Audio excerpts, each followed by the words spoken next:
for a focus on transforming the public sector in Nigeria, an issue which to a large extent has been at the root of the ongoing protests across the country. We are now joining our Rice Abuja studio for a conversation with Ifueko Omoigui-Okauru, a former executive chairperson of the Federal Inland Revenue Service and chairperson Joint Tax Board. Good morning. Welcome to the program, Ifueko Omoigui-Okauru. It's good to have you join us on the morning show. Can you hear me? Dr. Abati. Yes, good morning. Good to have you here. First, let me congratulate you. I can hear you very well. Yes, first, let me congratulate you on your tenure as a visiting fellow at the University of Oxford School of Government. And I recall that a few days ago, you gave a public lecture in which you reflected on your experience, particularly in the context of good governance and public sector reform and the ongoing protests across Nigeria. We would like to share some of those reflections with our viewers as part of an attempt to find a solution to this crisis that we face. Okay, well, first of all, thank you very much for this opportunity, and good morning. Good morning. I'll just summarize basically three things that I sought to present at the lecture on Friday, the 16th of October. And for those who want the full recording, it's on YouTube. And please just Google BSG AIG and my name, and you'll see the lecture. Basically, I think first of all was to thank President Olusegun Obasanjo. I think it's important to start with him because he gave me that opportunity. I was single. I was female. Well, I'm still female. And I was 41 years of age. It was later, I believe, during my confirmation for my second tenure, that I realized that even those were issues. Because some people raised the fact that why would he have given opportunity to somebody who had not been married? Or, I mean, why would a woman, you know, be in charge of such a major agency? Or, I mean, isn't she too young? And so sometimes we take these things for granted. And I really want to use this opportunity to also, again, thank President Olusegun Obasanjo for that opportunity. But not just him. I also want to thank the late President Umaru Yar'Adua and also President Goodluck Jonathan for continuing what he started. Because that's also very important. There's a tendency for us to feel that, you know, things begin and end within one administration. And we can't really make as fast a progress and major progress if that's our understanding. So the fact that I continued, President Umaru Yar'Adua insisted on my remaining in office because there were issues with my confirmation of second tenure. I think that's a very great, again, thank you to him. And then President Goodluck Jonathan, after taking over, also continued in that realm, and I finished my term in office. That's another congratulations or thank you. And again, the message here is that in transforming public service, it's not a one-person race. It's not a one-team race. It moves from one administration to the other, and it's important that we recognize that. The second thing I'd like to mention is the need for strategic thinking. And the need, of course, strategic thinking in terms of being very clear about your goal. When I was headhunted, by the way, for the job, that's also, again, something to congratulate President Obasanjo for. He was looking for the right fit, because that's also very important in the recruitment process. And in communicating his expectations, it was clear for him that he wanted to stabilize Nigeria's revenues by growing a non-oil revenue base, even while growing the oil revenue, but ensuring that we're not overly dependent on oil revenue. And the second message he had for me, a secondary goal, was for me to implement the workings of the study group of the reform, the Nigerian tax system, which had started under Madam Adamu Chiroma when he was Minister of Finance, and also the working group of the Nigerian tax system, the review of the Nigerian tax system, which the Honorable Minister of Finance at the time, Dr. Ngozi Okonjo-Iweala, had set up to review the study group, and he wanted me to review both reports and implement, the salient recommendations there. But he also gave me a blank sheet of paper, and that is, these are my goals, but you decide how best to do that. I think that's very critical. And in doing that, basically, what I did was and working with my team within the service, was to now articulate what our goal was in giving this. I would say President Obasanjo's goals were broad objectives. We now dug it down to measurable goals. And so we had one measurable goal. And that was, by 2007, I resumed office May 2004. By 2007, to triple our non-oil tax revenues, while also growing overall collections by 25% every year. And that goal drove our strategies. We had, strategic flanks. At the core of it was funding the service, which, again, a Prime Minister had already identified as Chief Anthony Ani, and successively has been tried to be resolved. Even my predecessor in office, Malambala Mamanu, had started a process with the National Assembly at the time of having in place a cost of collection system which they had seen in other countries and which worked. And I took it from there, and drove it to conclusion. So at the core of it was funding, but beyond funding was granting the service autonomy, because it was understood that, again, in reform and in achieving your goal, you want to be sure that you have an institution that is driving that goal. And to build that institution, one is funding. Funding is key, and that's where the cost of collection concept came in. And the other thing that is also key is the capacity of the people to be able to drive that change and be able to drive the strategies. And as you know from the name, first of all, the name was originally Federal Board of Inland Revenue. We changed it to the Federal Inland Revenue Service. But whichever the name, it was a service, because government is a service. When you are in the public sector, you are in service to the public. And when you're rendering service, you need the competence of the people. You need the character of the people. And you need the coalition and the collaboration of the people to ensure that you are driving that particular goal. So capacity building, I would say in summary, because there were like 7 strategic flanks and 3 supportive flanks. I won't go into those details. We're going to be publishing the result, and that's also, again, on YouTube for those who are interested. But basically, I would like to summarize that capacity building was key. And what I call capacity building isn't just about, send somebody for a course, train the person, go retrain the person. That's not going to build capacity. It's going to help you get some more knowledge. But capacity is a lot deeper than that. And an institution needs capacity. A capacity is the legal framework that drives whatever you do.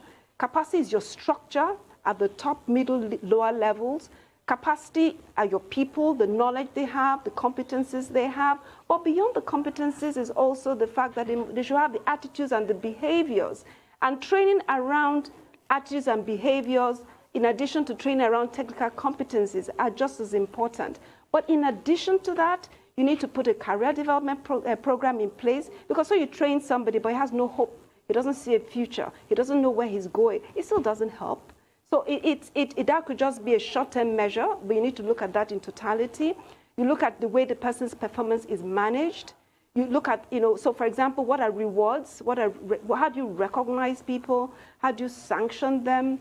What do you do when, for example, what signals are you giving people? So when people are leaving office, for them to feel that they were valid when they were in office. So it's a totality of all of that. And then we also looked at systems, processes, and the use of technology to drive change. That's all part of capacity.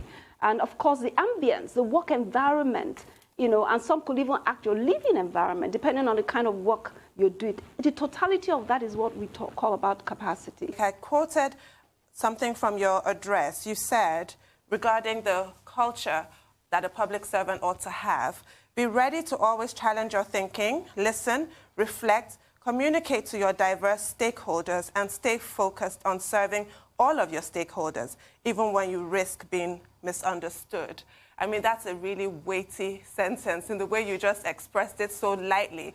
It is quite a delicate balancing act between focusing on your objectives and also trying to manage public expectation, public criticisms. How did you manage that, and what is your comment on how that is currently playing out in the current NSAS process with regards to communication, listening to all the stakeholders, and making sure everybody feels represented and heard?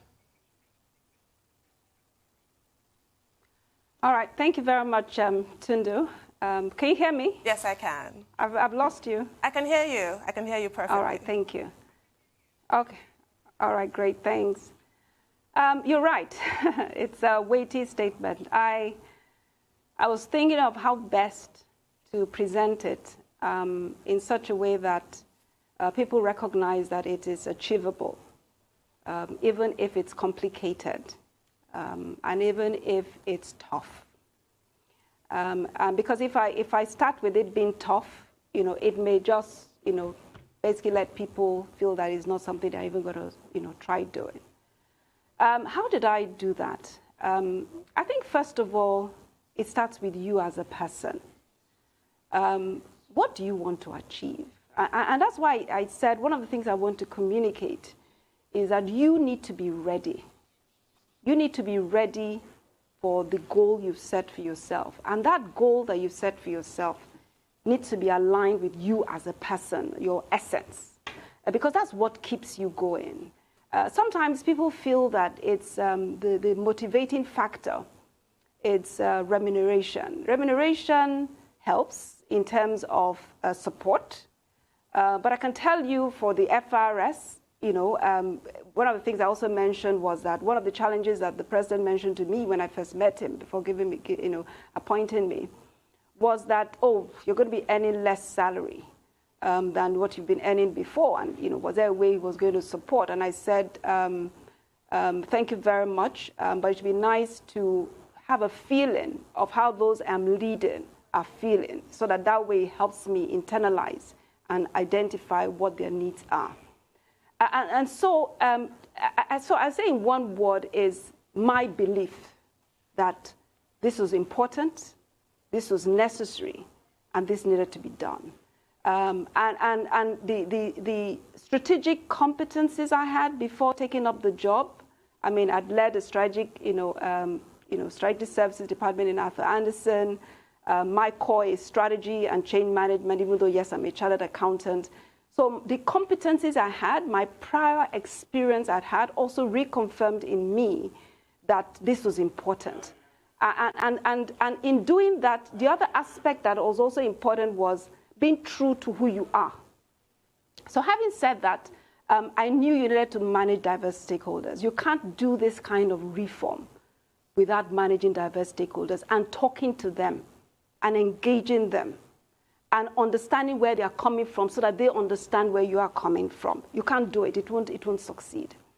So I believe that. I also believe that if we emphasize over and over and over again and was consistent that where we are taking you to is indeed where you need to go, people will, even if they were reluctant at the beginning, even though they were hitting at you one way or the other, even though they were afraid, that you could manage those fears. You could assuage those fears. And time will address that ultimately. But you had to keep talking about it and keep engaging. I mean, just before I came for this program, I'd met one of the FRS staff who said she wanted to see me, So I said, look, I have this program. And she said, no, she just wanted to see me. I didn't know what she wanted to see me for. But apparently she turned into this public lecture on Friday, and there was something she said that, I had even forgotten. And she said, oh, I remember those days. There were things you were saying. I remember what you were doing. People didn't want to listen to you, and, but you started reaching out to people individually, talking to them individually. So I define stakeholders, not just in the larger sense, but in the smaller sense. Who are my stakeholders? My stakeholders, for example, if I put myself in, I'm a chairman of FRS, my stakeholder was the presidency, was the National Assembly, was the Ministry of Finance, was the tax-paying public, was the tax consulting group who were working for the taxpayers to make sure that their taxes were filed on time, were the corporate organizations, but it was also the small organizations, it was also the micro organizations. And my stakeholders were not just staff in a general sense, but it was my management staff, my middle staff, my lower staff. And it wasn't just lower staff, it was the individual as my stakeholder. Because you could talk to a whole group, but lose the essence of what the individual needs. So that's why I say it's a lot of work, and you have to be ready to do that and be ready to achieve that and understand and believe that what you're doing, because that's what's going to take you through, is important. And so it was a combination of my past experience, my skills, my belief system, and then just going at it, and making certain decisions that enabled it. And then, of course, my support structure. I can tell you that at the very beginning, my mother called one day, and she could tell. My mother, she's dead now, may God rest her soul. She would call me and say, "Oh, your voice is sounding low. What's going on?" I said, "Mommy, I'm tired." She said, "Why?" I said, "Look, there's too much this, there's too much that." Okay. And you know what she said? She said, "But that's part of public service. Okay. That's part of public service." Okay. So if you took up this job without expecting an issue, then you didn't understand what this job is about. It's part of the job. Okay. Real quickly, I just want to ask you something as we start to wrap things up. How did you manage the murky waters of principle, politics, and principle, your personal principle? And what did your failures teach you? Okay. When I say principle, what do you mean by principle? Principle, those ahead of you, those that recruited you for the job, the politics and the principle, your personal principle. And what did your failures teach you? Okay. Your failures at this job. You must have had failures. What did you teach you? Okay. Principle, I was lucky. I was lucky that there was an alignment of goals. I was lucky that I came into the service at a time when a decision had been taken to have a broader economic team. And so I was part of a larger change process. I was lucky because I was recruited for a job, and in explaining the job to me, I aligned with that job. So I don't even know when you talk about how do I manage my bosses. I think, the reason I took the job was understood to them, and I feel that in my discharging of that responsibility, I was consistent with that goal. And if there were deviations, I also triggered, for example, deviations from that goal so that everybody was clear that I thought we agreed that this is where we were going. And there was an understanding. So it was really an issue of two-way communication, not a one-way communication.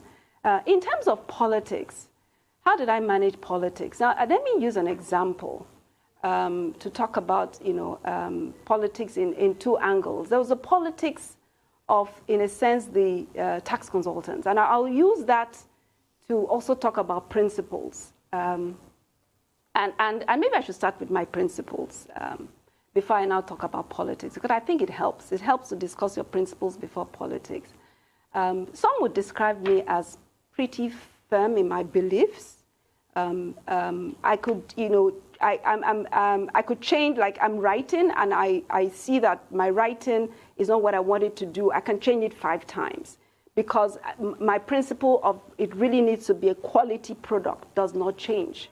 Even if it means, just close to the margins, getting something done, so that principle of quality, that principle of success, that principle of impacting humanity, that principle of, accountability, those things are, in a sense, aligned with my core. So in dealing with the politics, it came to the fore. And what I find with politics, so I'll talk about 2 examples, which I think people may be able to relate to. One is in dealing with the tax consultants, and the second was in dealing with our recruitment process, which people talk about all the time. In terms of the tax consultant, was basically just being clear. And actually, maybe I should talk about the 3rd issue, which is procurement, which is another area where politics comes in. So in talking about the tax consultant, it was very clear that my intention and my objective and my goal was to build capacity within And so for those who wanted to do consulting, it was more, how can you help us build capacity within? And that the issue of you coming in, to make a commission of an institution that doesn't help the institution long term was even a no-go area. And it nearly cost me my job. But again, it goes with the saying. If you believe in something and you stick to it, you should also be ready in case, for example, but in doing that, you try all you can in educating everybody around as to why you have those principles, why it is important to everyone, why you also benefit from it. And that's why it dragged on, and in the end, I was confirmed. Some people are not that lucky. They are not confirmed, but again, that goes with the grade.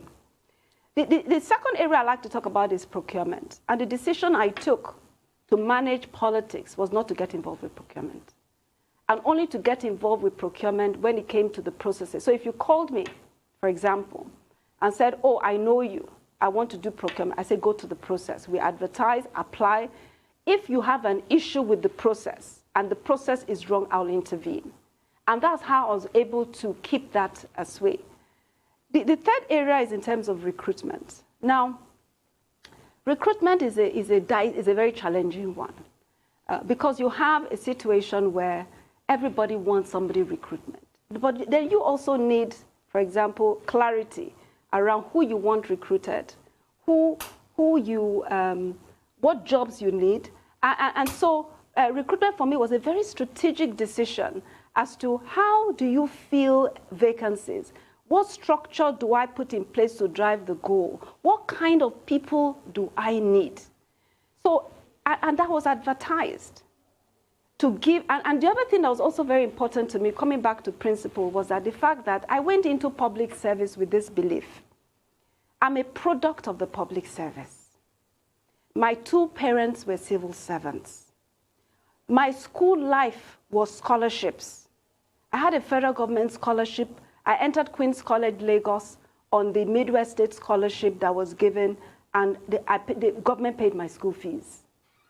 In federal government Warri, where I attended my A-levels, federal government paid my school fees. In university, I got a scholarship. And so I'm a product of somebody being given opportunity, and you being not knowing people, but being given opportunity because you have done certain things. If somebody were to describe, I'm telling you all this now because it's like, how many years? I left 2012, 8 years after. So I've had time to reflect. I've had time to thank God. I've had time to, but believe me, April 2012, when I left office, I didn't want anybody to talk to me about FRS. I was tired. Well, it was almost like fighting a war. But the gratitude I have is that till tomorrow, and I'm surprised people recognize my face in the airports, in the markets, in the shops. They will come and meet me and say, what you guys did was good. And so then I started to internalize that, okay, it was worth it after all. And we must have done something great. And I started pulling things together. And I said, okay, yeah, we did something great. But when you are in it, you feel it. It's tough. Thank you very much, Ifueko Omoigui-Okauru, for joining us on the program.